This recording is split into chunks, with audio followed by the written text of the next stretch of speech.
How am I coming through?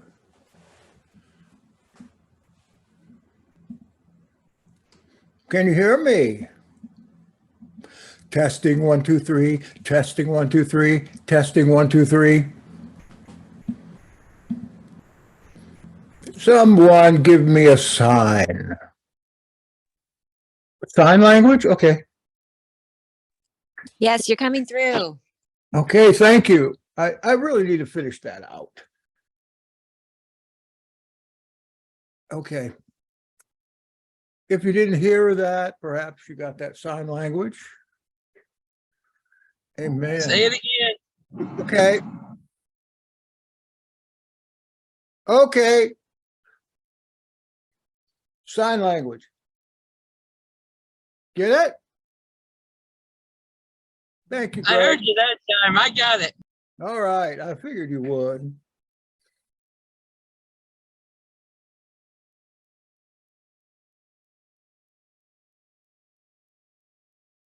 All right. We'll get started right away. Try to finish this out tonight. And I'm going to go back to the history tonight. I believe that I got through all the calendar proceedings to put that together insofar as I understand them. And I think that if you wanted a copy of the step-by-step instructions, go out to last week's presentation on YouTube. That is youtube1.org.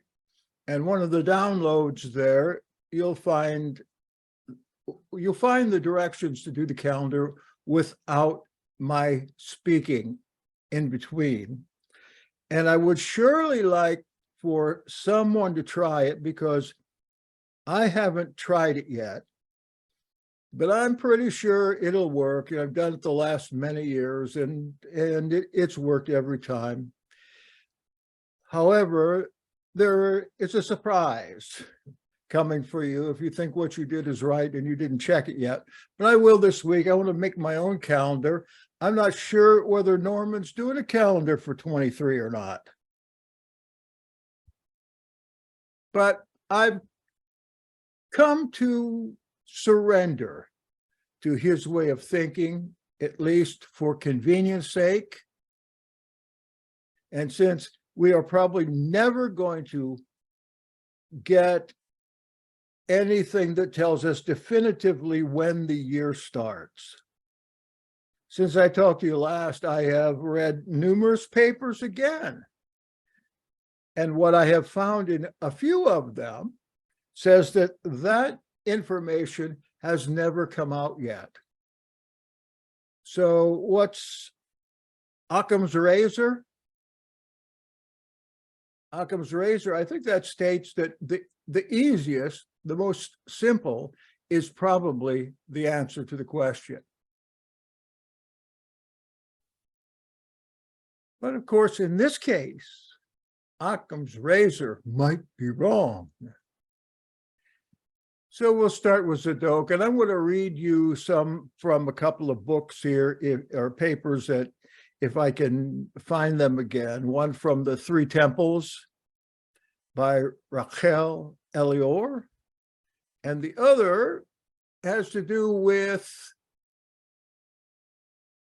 some issues of the calendar versus the Gospel of John's Passion Week.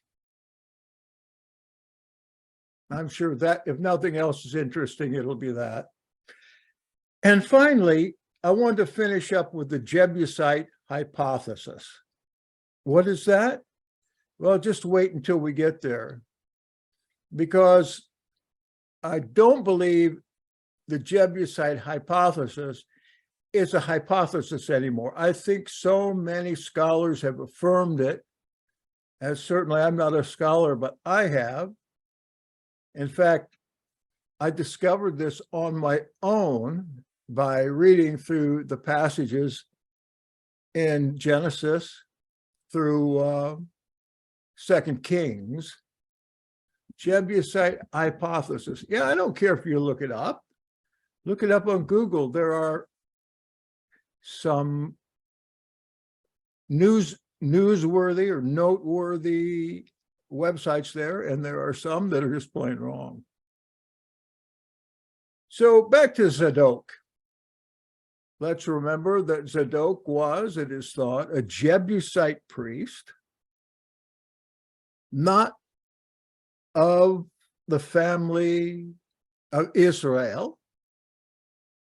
Jebusites were Canaanites, and the Jebusites' territory was right dab where Jerusalem was as well. And this Jebusite priest, Zadok, head of the temple in the city called Jebus or Jebus, which is Jerusalem, was thought to be in the line of Melchizedek 1,000 years before, or so.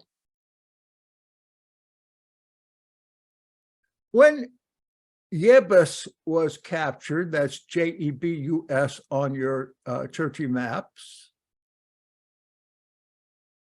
it was appropriated by Dawid. Not only Jebus itself, but the temple there and the high priest. We don't know much about this, but we know that Zadok was brought in to David's train and became not only a part of his cabinet, but eventually his high priest as well. Now, he had some high priests. I think Natan was one, Abiathar was one, but Zadok the Jebusite ended up on top by the time of Solomon, and he swore Solomon in as the new king. And this Zadok and his family were given the promise of all temple authority forever in Ezekiel 40 through 44. I'll read just one verse from there in a minute. And when we speak of Zadokites, then, we speak of priests and allies from or of his descendants, those that could show a genealogical descendancy from this high priest. And it came to pass that these Zadokites, after numerous years of running the temple, were exiled out of Jerusalem, exiled clear out of Israel, exiled to Egypt and the wilderness of Syria. And that happened at the same time the Maccabees had again regained the temple and taken the high priesthood for themselves. Now, prophecy and divine direction for the people from Yahweh regarding the Zadokites and their allies, I think, is most demonstrated in the prophetic word from Ezekiel 44:23. If you go Ezekiel 40 through 44, you're going to find the Zadokite family in there everywhere in regards to the temple, in regards to worship, even the songs they sang, and certainly the calendar.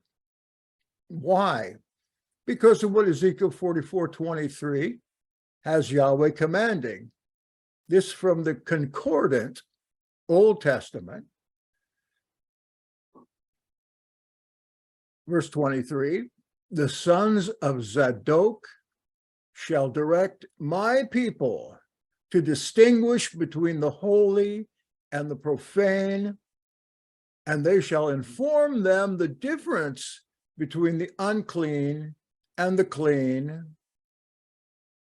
In a controversy, it is they who will officiate in judgment in accordance with my ordinances.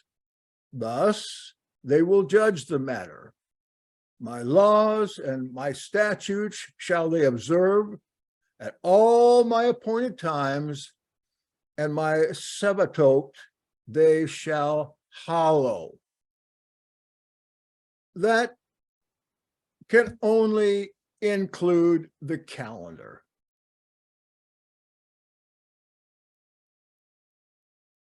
And the Zadok family reigned wasn't just a flash in the pan thing. Reigned from 1000 BC or thereabouts, the time of Dawid, and before the time of Dawid, to perhaps 177 BC, right before the Maccabean revolt. And that's approximately 800 years. They reigned 800 years. And if Zadok was indeed, as many posit, a descendant from Melchizedek or Melchizedek, that would make that particular priesthood to be known before Zadok came along as the Melchizedek priesthood. And that went on before Zadok was born 800 years more. And so what we're talking about here is a reign by the decree of Yahweh that had gone on for at least 1600 years before it was usurped. Now, by their genealogy, we know that Yahshua and James the Just were both in line for not only king, but for the high priest of the Zadokite order. Where can you find that in the Bible? Well, go look into the genealogy of King Joram, Joram, and you'll see that King David's progeny connected with Zadok's progeny as well. And they came together, and we find them in Yahshua's genealogy.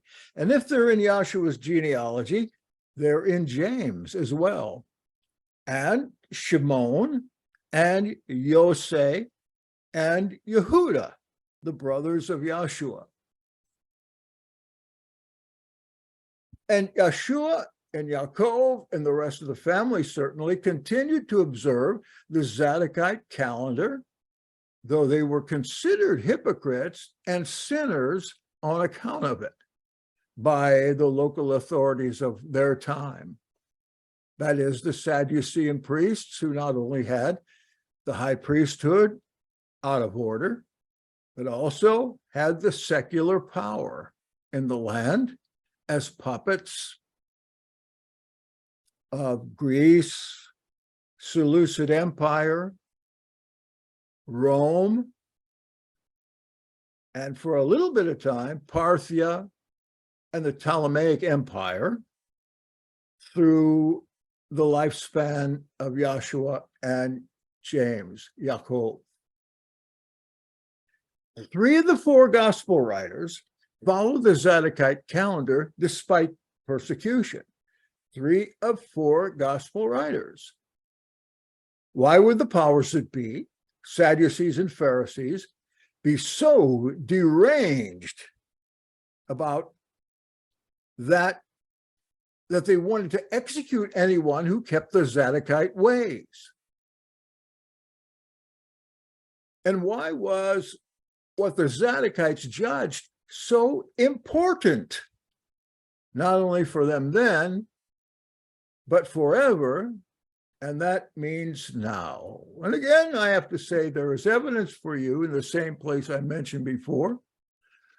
Those 4 chapters have Yahweh speaking on the subject of the Zadok family.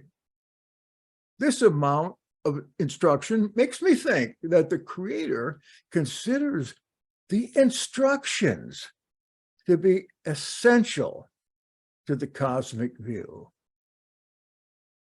Now, I don't know how much you've thought about this, You think that the Creator wills us to take back what has been called the perfect calendar by scholars today with his help? Doesn't make a difference. Why does the whole issue matter? You know as well as I do that the Zadokite calendar is so completely dissimilar from the arbitrary calendar of our Jewish friends. Completely dissimilar. The Zadok style faith is entirely different than modern Judaism. Completely, entirely, everything about it is different except the name. Once the Yahwism of the Zadokites was the status quo of Jerusalem. Josephus tells us that the Essene way, the so-called Essene way, was the norm for Judaism prior to his time. The norm. What's the norm for Judaism now? The norm for Judaism now is an offshoot of the Pharisees called Rabbinic Judaism, with one very offending item in its list of beliefs and faith, and that is the oral Torah, Mishnah, Talmud, Zohar. Once the Yahwism of the Zadokites was the status quo of Jerusalem, of Judaism, I would speculate that the reason there's so much animosity or ignorance coming from the Jewish quarter, that they may simply hate the possibility of putting the festivals aright.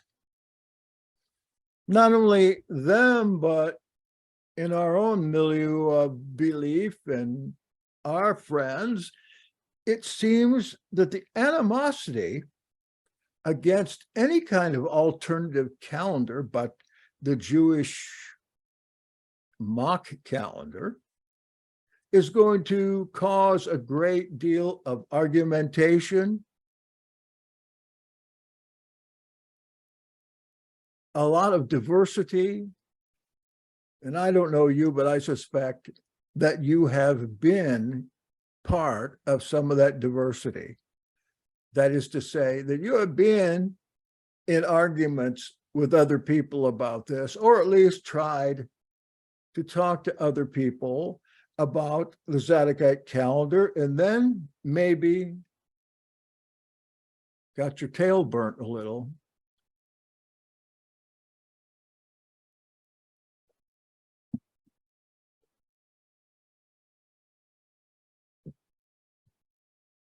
Here's Uncle Jay that just came in.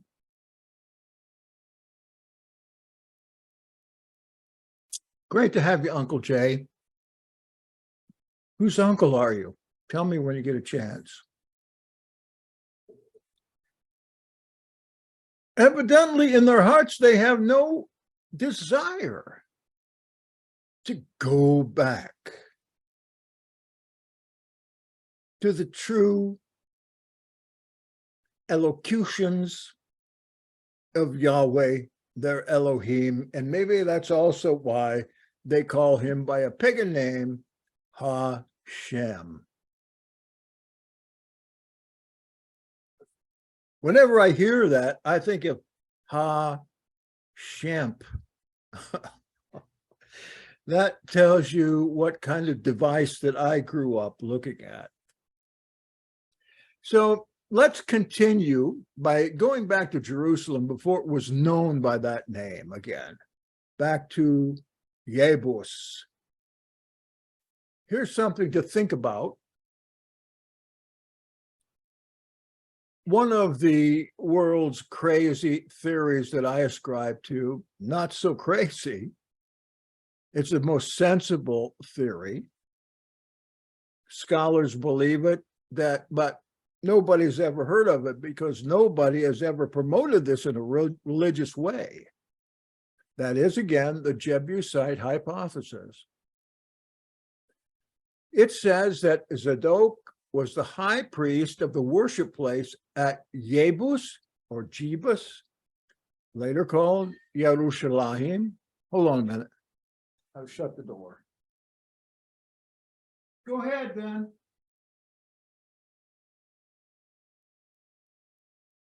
I got a nice office here, your hot office now.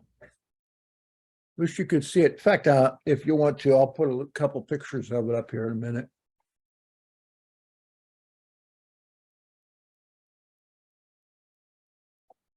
So as I mentioned, he was the priest of the worship place at Yebus when David, during his capture of the city, engaged the enemy high priest as a second high priest of Israel. If you know more about this than I do, please do break in. I'm serious. I want the truth on this, and my studious habits have really gone down lately. You can't read everything. You can't know everything. So Zadok rose to the first of the priesthood when David exiled Abiathar for sedition. And maybe you remember what happened there, because Abiathar was the #1 high priest, but when there was a revolt against David by one of his sons, I know there were two, like Amnon, Absalom, another one maybe, I can't remember which revolt it was. Abiathar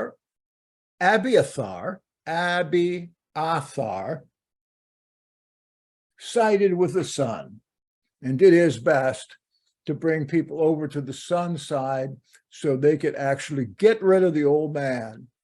Maybe he was of ripe old age. Maybe he was a little senile or a little bit demented. I'd hate to think that David, when he danced before Yahweh, that he was in his 80s or 90s. I would hate to think that. It'd be something like what's going on in this country. So Abiathar is gone for sedition.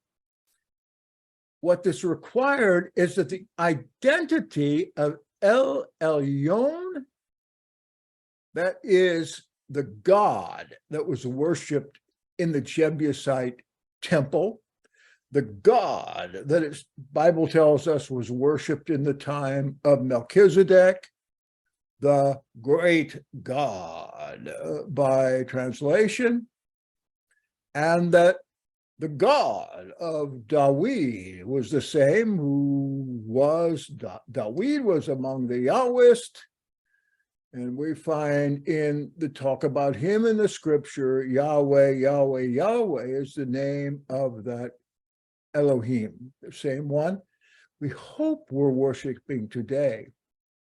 Else, how in the world could a Canaanite priest be appointed to a position in a Yahwist place of worship? That's like trying to put a Catholic priest in a Baptist church.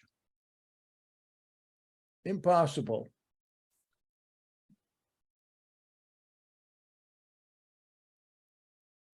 But they have said that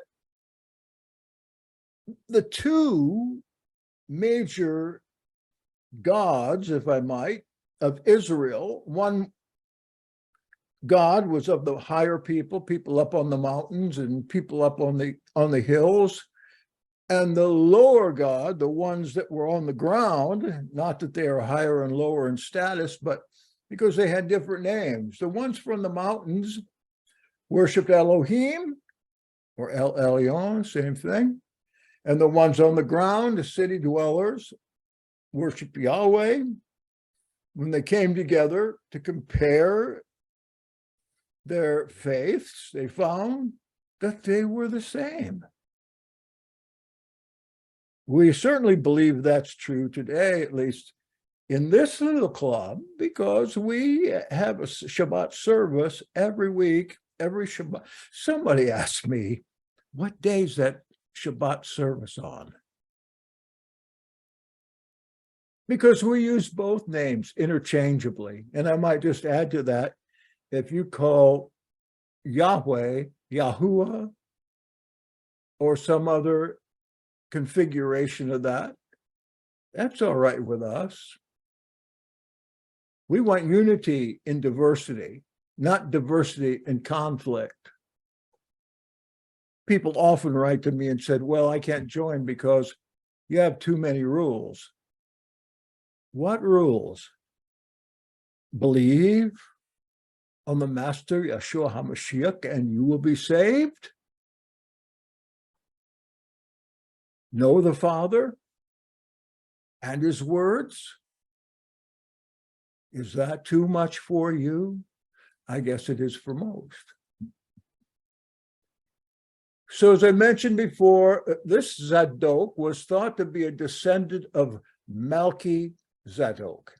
Now, maybe there was a genealogy presented that was so important in those days. Maybe there, when the troops of Dawid broke into the temple of El Elyon in Yebus, Zadok came out with in his hand the genealogical scrolls. And Zadok might have said, do you know this person, Malki Zadok?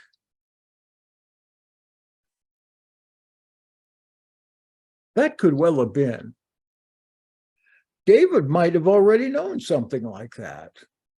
Perhaps one of the reasons he took Yebus in the first place was because he knew about the high priest there.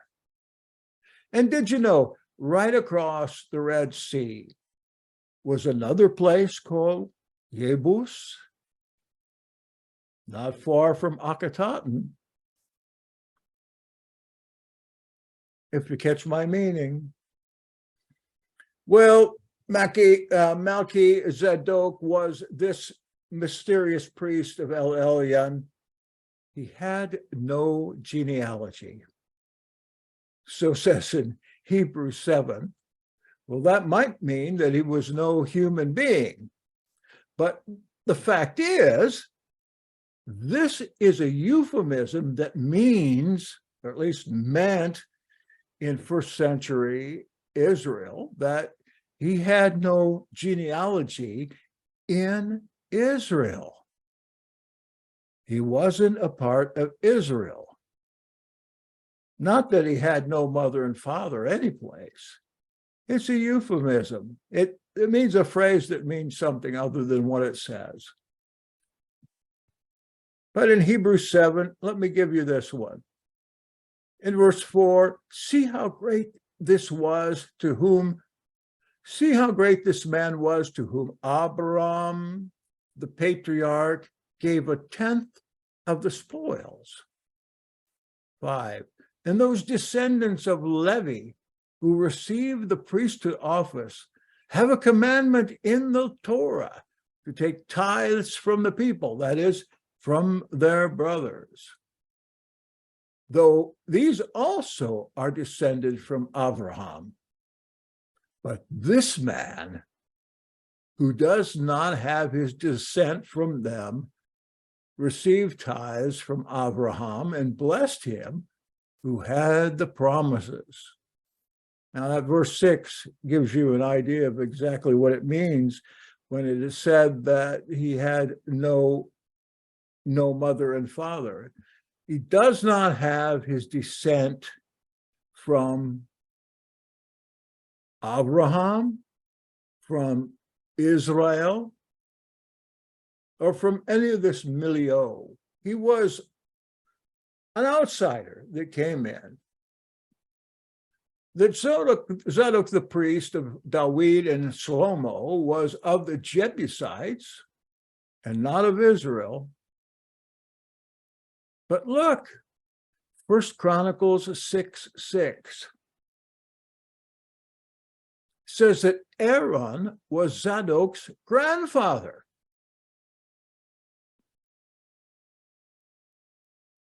This is a big contradiction. Chronicles, it's also called First Paralipomenon, if you ever had it spoken of that way. First Paralipomenon 6:6 has been declared by virtually all scholars that spend their lives studying this stuff, that this was an interpolation, a gloss, because they needed to go back, talking about the Masoretes, they needed to go back and show that Zadok the priest was indeed an Aaronite and a Levite. So they popped in a little genealogy there, despite what other places in the scripture say. What they couldn't do was stomp out all the pseudepigrapha that talks about Melchizedek with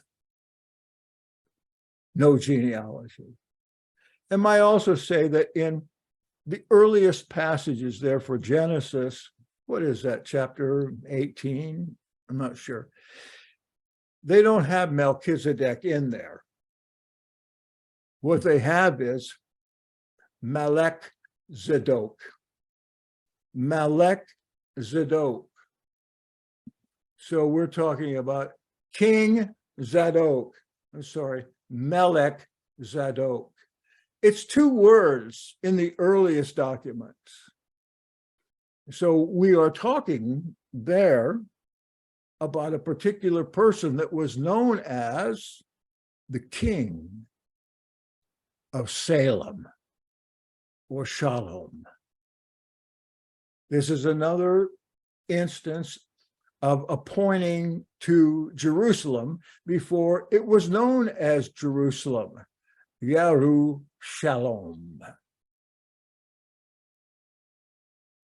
So he was a Jebusite. I think our father has tried as hard as he could to put this in the literature so we could understand this a little better, that he wasn't of the house of Levi or Aaron.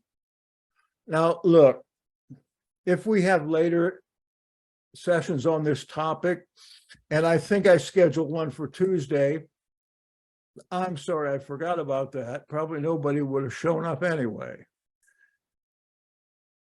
If we do it later again, I'll explain those connections and the connection back to Pharaoh Akhenaten.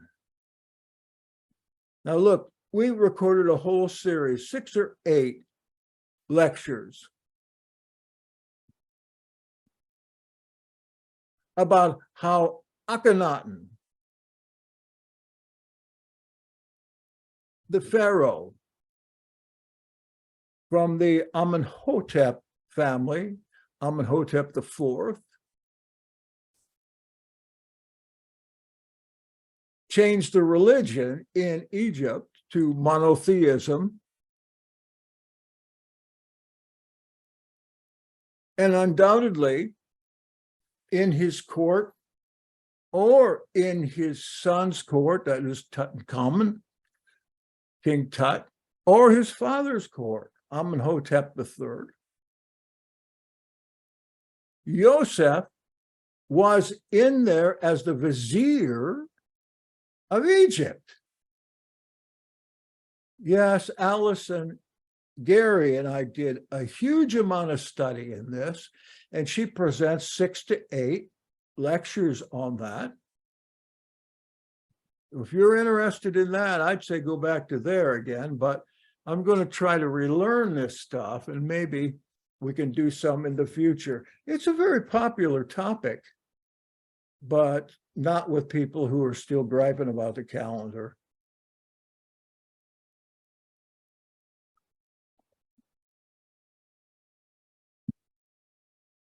Now allow me to dig a few lines out of The Three Temples by Rachel Elior. This person is worth knowing, looking up on the internet in regards not only to the calendar, but also to the Zadokite movement in the first place. In fact, I think she was the only scholar who would actually come out with this information about the calendar and be an advocate that the calendar had been changed and that the leadership had been changed in Jerusalem sometime in the early 2nd century BC. And here's a little bit from her book, pages 26 and 27 from the introduction.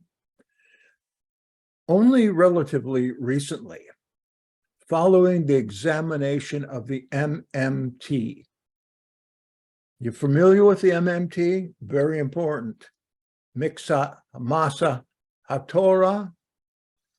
I believe that I put it on last week, something that everybody ought to take a look at. Miksat Ma'asa HaTorah, some of the works of the Torah, or better known as some of the works of the law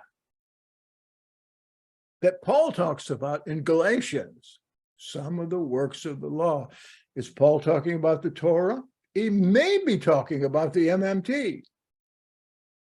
And what the MMT has in the first section is the Zadokite calendar, day by day, the whole thing. What it doesn't have is when it starts exactly.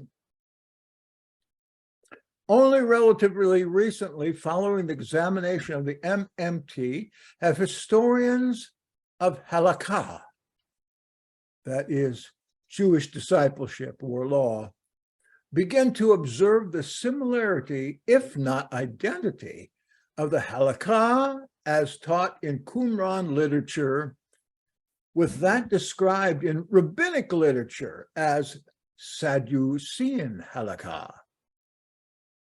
As already noted at the beginning of the 20th century. Now, look, you know, Sadducees took over the temple from the Zadokites in a violent movement. They were lower priests that didn't have the genealogy to get in as temple high priests. But when they cast out the Zadokites somewhere around 171, 175 BC, they took over and kept the same name, except these priests didn't speak Hebrew. They spoke Greek because the Seleucid Empire was in charge of their welfare, and it helped put them in. And the Seleucians made them speak Greek, and everybody else in Israel had to be done. Everyone had to change their gods. As the scripture says, they chose new gods. Sadducees did not call the Zadokites Zadokites. They called them after the Greek way as Sadokites, S-A-D-D-O-C, or U-C, Sadokites. So when this goes into English, they were called by what they liked the best, the Sadduceans. It's exactly the same word as Zadokite, exactly the same, except it comes from the Greek language, while Zadokite comes from the Hebrew. So they got those people out of there, and they called themselves with a Greek name that meant the same thing. All right, that means that they didn't want anybody to really realize what had happened, that the entire temple administration had been turned over, cast out, etc. Schechter considered the Damascus document a Zadokite, that is, in Elior's ideas, Sadducean work. again, the Hebrew word for Sadducee is Zadduki, Zadokite. I wish he'd gone a little further on that. That really confuses a lot of people. And we get questions about that all the time. What's the difference between the Zadokites and the Sadducees? None of the same. No, they're not the same. The Sadducees come from families prohibited for being priests. Indeed, since then, many scholars have directed attention to the striking similarity of Qumranic religious law to positions attributed in rabbinic literature to the Boethusians and the Sadducees. Now, the Boethusians were a family, a very powerful family within the Sadducean class, though the relationship is by no means straightforward. A distinction should be made between the sons of Zadok of the scrolls, the group that seceded from Jerusalem, that's pretty nicely said, seceded, been exiled from Jerusalem and the temple service in the 2nd century BC, some of whose views were expressed in the strict Sadducean Boethusian halakha, alluded to in the Mishnah, and the Hellenizing Sadducean aristocracy living in Jerusalem in the 1st century. We need to make that a little clearer. So they're saying that some of the discipleship of the Zadokites were stolen by the Sadducees and put in their laws and rules, and that's why they are so similar in the 1st century. The latter's principles and way of life, as described by Josephus and the authors of the New Testament, were quite different from those practiced by the former group. Josephus associates the first group with the Zadokite priests who had officiated in the temple before the Hasmoneans, before the Maccabees. Hasmons, sons of Hasmon, Hasmoneans, those are Maccabees. The other group originally consisted of Zadokite priests who actually discharged at least some priestly duties in Jerusalem in the spirit of the Zadokite heritage, as follows from the controversies with the Sadduceans. Now we get a little clarity. The Zadokites are in arguments with the Sadducees about halakha. Regarding the high priest's burning of incense on the Day of Atonement. Josephus writes that the first group opposed the Hasmonean priesthood. Of course it did, objecting to Jonathan the Hasmonean's appointment as high priest on the grounds that he was not descended from the house of Zadok. Hey, didn't they believe that Yahweh had spoken to Ezekiel, the first Essene, in those 4 chapters? I guess not. Now, Jonathan served as high priest from 153 to 143 BC, and he took on the generalship of the army, the kingship of the nation, and the high priesthood. I believe this was Judah Maccabee's son. Not sure. I think this Jonathan is the nephew. And when he got in there by heredity, he took on everything he could. He came to a bad end, as you could read if you want to look at his life. Then, at this time, Onia, not our Onia Carlson, at least not who was once our Onia Carlson, Oniah IV, the last Zadokite high priest, established a rival temple at Leontopolis in Egypt, protesting his usurpation by Menelaus, that's Jonathan. He took another name, Menelaus, Alkimos, and later by Jonathan. Okay, so we've got these three priests that were not in line, and we end up with a Maccabean priest who betrays the country back to the Greeks or the Seleucids. As to the authors of the Mixat Ma'asa HaTorah, if you want one, let me know in the chat. They were probably priests who had succeeded, gotten away from the temple after the Hasmonean takeover of the high priesthood, after the Maccabean takeover, same thing, and the Pharisees' rise to power under Jonathan, the Hasmonean. The Sadducean halakha in the text reflects that predating the Hasmonean revolt.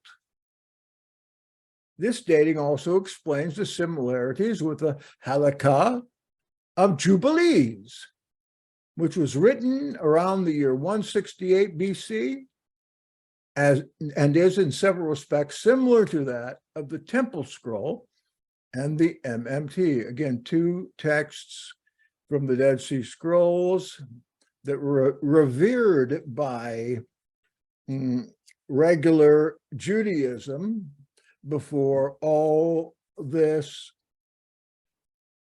tumult of civil war happened in the 160s BC.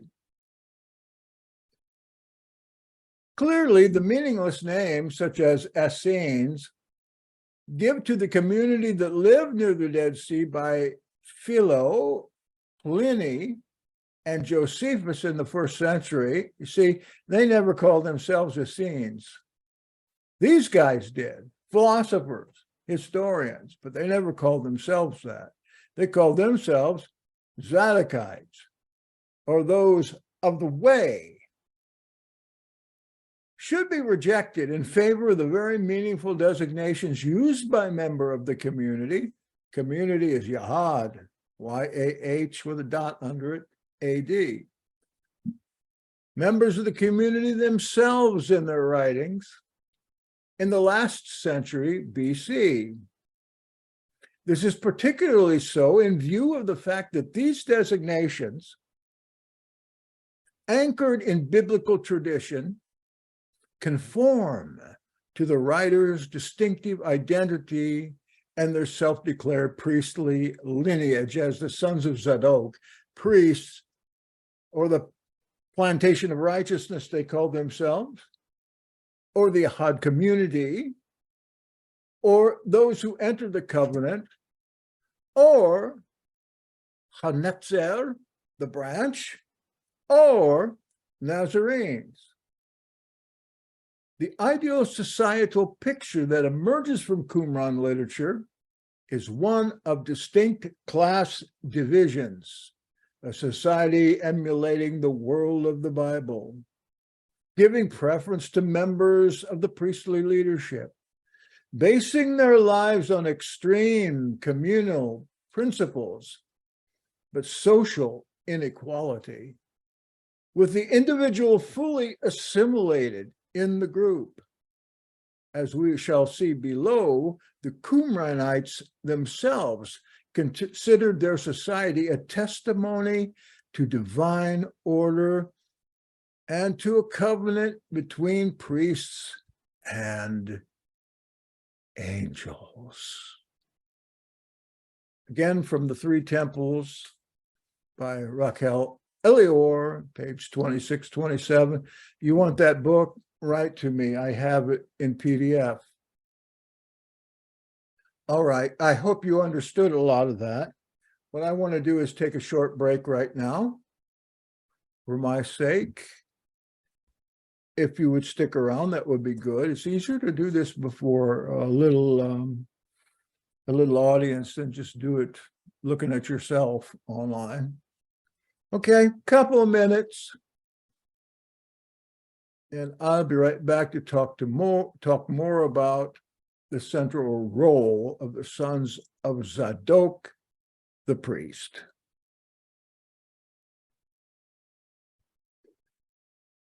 Maybe you have a few simple questions for a simple man, Melissa. Are you still there? I'm here. I've never heard this, and it's so confusing. Oh. Well, once you get into it, it's not anymore. But for me, I think that it's essential information. Well, yeah, Essential. you're saying that the Sadducees were Zadokites? No, I'm not saying that. I'm saying Oh. that they're fake Zadokites. There's fake Zadokites. Okay, Fake so Sadducees Zadokites. are not Zadokites. No, Okay. That really got me confused they're there. like disguised. They're Greek usurpers, and you can see in the time of Yeshua that they were completely captivated by the Romans. They were run by the Romans. The temple was run by the Romans. And when some people called zealots for the Torah, tried to bring them down on account of their foreign dealings, that there was a lot of problems with warfare and the very fact that Rome had to come in because of these. The temple people were so for Rome that the common people had to get rid of them, but they couldn't, and they finally got smashed by Rome. That's in 70 AD or so, 66 to 73. Anything else? I'll keep going a little bit. Looks like I'm going to have to do this another time too. I just promised I'd get done with this, whether anybody's here. All right, let's go a little farther. I'm getting tired. I've already been to church choir practice tonight.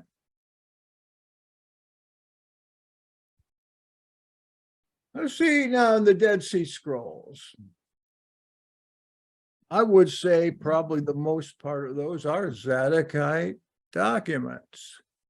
They portray a central role for the sons of Zadok, the priest, within the community. Look, for instance, at the teacher of righteousness, the More Zadok, not the Melchi Zadok, but the More Zadok, teacher of righteousness, named as the founder. He may point to a Zadokite teacher or priest, while the phrase, to be as one in following the Torah and sharing wealth and reconciling based on the mouth of the sons of Zadok, the keepers of the covenant. That phrase is found in the community rule document. It suggests that the leaders of the community were indeed descendants of Zadok, their families and allies, for over 1.5 millennia. Can you imagine a priesthood having a descendancy of 1,600 years? It's amazing. I don't think any other kingship in this world, except maybe Ethiopia, might have that long of a run with the family. But the Zadokites, as you saw, picked the calendar from Ezekiel 44. They picked the liturgies, and they ruled the divided kingdom. Part of those Zadokites were in the temple in Egypt, the Onion temple, that instead of a menorah there, they had a great golden globe of the Aten, the sun. They were not worshiping the sun, but the sun for them was a symbol of Yahweh. He shines on everything. He's everywhere, rather than just a few little candles. And did I say they also went to the wilderness? And some of them ended up in Qumran. The old guys ended up in Qumran, but most of them were out in the wilderness of Trachonitis. And they were keeping the Torah, including the animal sacrifices, but they weren't sacrificing animals. They considered that sacrifices had been, since the temple was infected, the sacrifices were of their lips and of their feet. What they did was sacrificial. Indeed, they worshiped with angels, as we learn from the song of the Sabbath sacrifice text in the Dead Sea Scrolls. When they worshiped on Shabbat, the angels came and were with them. No more were sacrifices needed. In fact, you remember in Isaiah chapter 1, Yahweh says he hates that stuff. He hates that stuff, but he allowed it until he finally had to send his son. When he sent his son and his son was crucified, a huge number of those people that we would call today Essenes or Zadokites came over to the Nazarene Judaism. They came over. And that's why I put in the chat a little story about the poorer priests you read about in Acts. These are Zadokite priests that were out in the country or out in the wilderness. They expected to get their pay from the temple. All priests, especially them of the house of Zadok, should get paid, but they were not only not getting paid by those usurpers in Jerusalem, they were starving. And it says not a few priests came into the movement. That means a lot of priests came into the movement because they didn't have anything to eat anymore. And remember what happened in the movement in Acts 2 at the end? The people that were there shared their food with these poorer priests, or they would have all starved to death.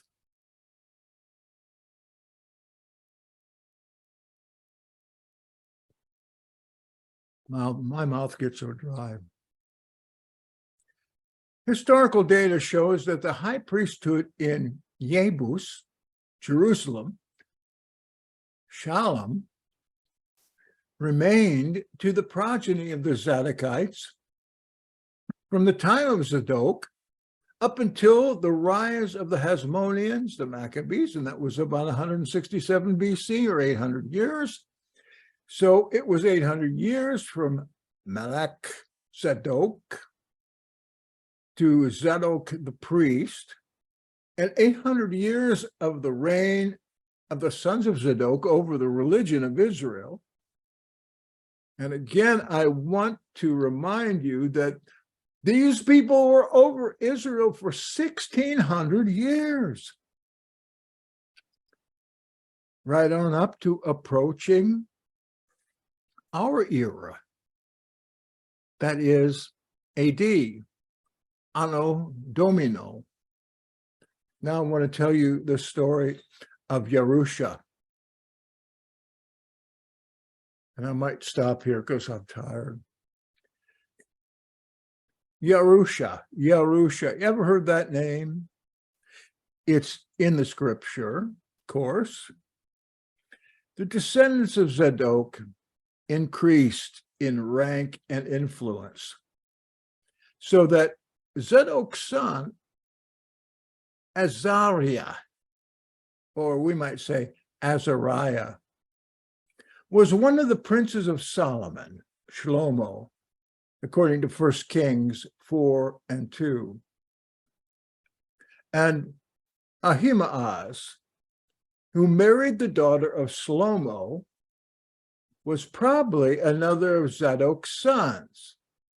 So we have a coming together of the kin of Zadok and the kin of Dawid. That's in 1 Kings 4:15. Neither Zadok himself or his grandson was the ruler of the Aaronite priests, according to 1 Chronicles 27:17. And Jerusha, Jerusha,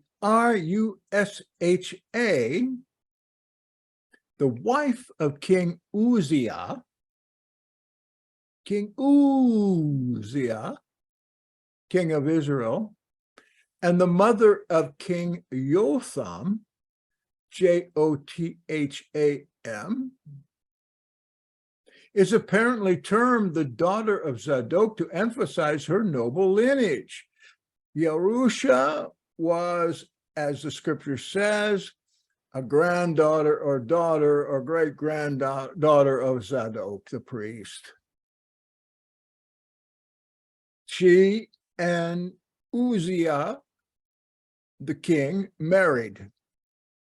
What that did was to mingle their blood and their descendancy. So the descendants of Uzziah and his wife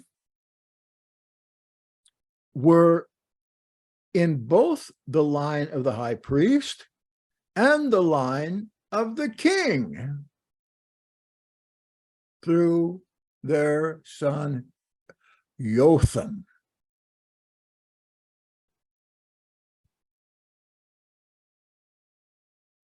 And that we find in 2 Kings 15:33, or I think the genealogy, if I remember right, 2 Chronicles 27. Now, why is this important that these lines come together? This is how we know that Yeshua was both a priest and a king. For King Jotham is in Yeshua's genealogy. You can find him there. Jerusha, a daughter of Zadok, was Jotham's mother, and Uzziah, a son of David, was Jotham's father. And here's 2 Chronicles 27. Jotham was 25 years old when he began to reign, and he reigned 16 years in Jerusalem. His mother's name was Jerusha, the daughter of Zadok. And he did what was right in the eyes of Yahweh, according to all that his father Uzziah had done, except he did not enter the temple of Yahweh. But the people still followed corrupt practices. And we go up to Matthew chapter 1, and this is actually the genealogy I understand as that of the mother Mary. Why? Because there are 5 women in it. A big riddle for you is to find out why there are 5 women in Matthew's genealogy. Most of them are named, some aren't. Why they're there and what that designates, what it means. Matthew 1:9. Yeah, you could tell me next time. Uzziah, the father of Jotham, and Jotham, the father of Ahaziah. That is 1:9. That shows Yeshua was in the line of Mary. Isn't it true that priests come from their mother's genealogy? I just read here recently that Israel today, in order to declare you a Jew, you're either a convert to Judaism or you come to Judaism through your mother. That's what it said. I can't vote for it. Likewise, we submit that Yahshua never entered the temple. Zadokite priests did not go into the temple because they believed that it was polluted. We see that all the time in Yahshua's words. He didn't go in. It says that he went out in Solomon's porch. Yeah. Feast of Dedication. He was teaching out in the court of the nations, but he didn't go into the temple. And, you know, at that time they were selling, the Sadducees were selling less than perfect animals to be sacrificed. If you bought an animal with red paint on it, that was one of the Sadducees' animals that they would accept, no matter if it had 3 legs. If you brought a perfect one in from your own farm, it was not acceptable without the red paint. He didn't have anything to do with that. He sacrificed with his lips. So when I read stories about, read stories or see movies about Jesus going to the temple for sacrificing, he went there for some other reason, not for sacrificing. Zadokites didn't do that because the temple was profane. All right. I thank you for giving me a little break. I'm going to stop there, losing my voice a little bit. I guess I'll probably do this again because I've got quite a bit more about the Zadokites and the history of Israel that really needs to get down on recording because nobody has this. It needs to get out. Certainly, Yahweh is raising up people that can see the value of knowing the history and solving the mysteries that we have. And as for you, Melissa, you're a very smart person, very intelligent, been brought up in the faith, and yet you've never heard this stuff in your faith communities.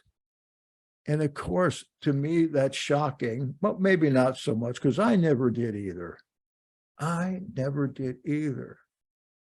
Yahweh has put this upon us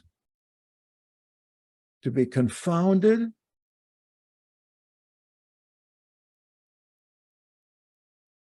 and then to be joyous.